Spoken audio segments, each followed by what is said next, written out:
miracles. In November of last year, I had a young lady, 29-year-old, called me from Nashville. And she had been diagnosed when she was 25, already gone through surgery, chemo, radiation.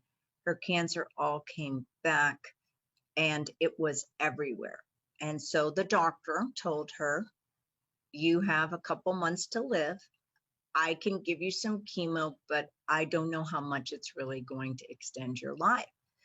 So she called me in November and ended up coming back. So I did a phone consult, Zooms on her to say, okay, let's talk about your life. I always address stress. I always address entire lifestyle, okay? Because I tell people there's natural laws of the universe. We all must follow the laws. I didn't make them. I'm just the messenger of them. So patients don't get upset at me. But I said, we have to follow these rules and laws, just like when you are driving, you go to school to learn how to drive, and there's rules, right? And then when you break the rules, you get a ticket or an accident or whatever. So you can't go say, okay, I'm just going to run every stop sign today and see what happens. No, you would never do that, because you're going to be endangering your life primarily, but a whole bunch of other people and a ticket, etc. So the body is the same way. We have to honor and respect the laws and rules of our body. And if we don't, there are consequences, unfortunately. So if you eat sugar every day, then there's going to be a problem with that. All right. So I did that. So then I put her on specific supplements to change the environment, etc.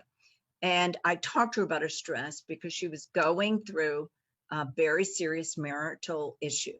So she came here in January in a wheelchair, 85 pounds, she's really tiny, weak as a kitten.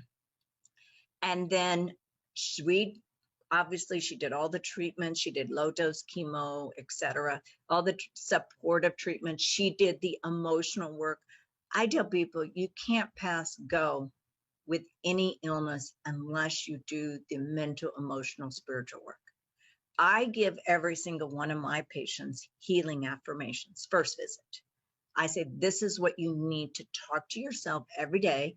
And there's like 30 of them on a page. And I tell them, you've got to do this several times. The more, the better, because there's something called the molecules of emotion. This was discovered by Dr. Candace Pert, that you become what you think about most of the time. So because we weren't taught how to program ourselves early on, which is one thing that would be wonderful for us to do, is to teach our kids meditation and teach them how to say, I am wonderful, I am beautiful, I am talented, I am smart. That's how they're going to think. So what we have to teach our children, just like we have to teach our children how to love, how to exercise, how to eat, etc. And so anyway, we started her protocol. We did hyperbaric oxygen because her hemoglobin is low. Cancer loves low oxygen. We did the emotional work. She did the cleansing. She did the low dose chemo. Well, in August, we did a repeat PET scan, and she got a clean PET scan, which is literally, I did tell her, you are a miracle.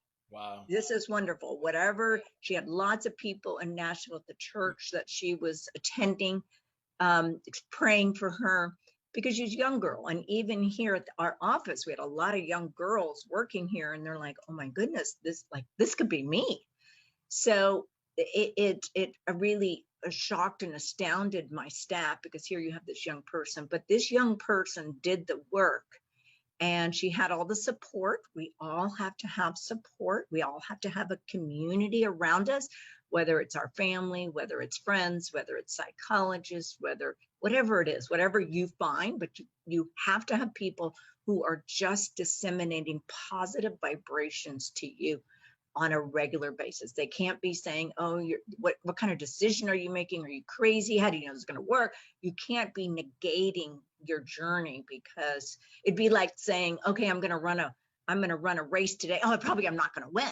Well, that's terrible programming. So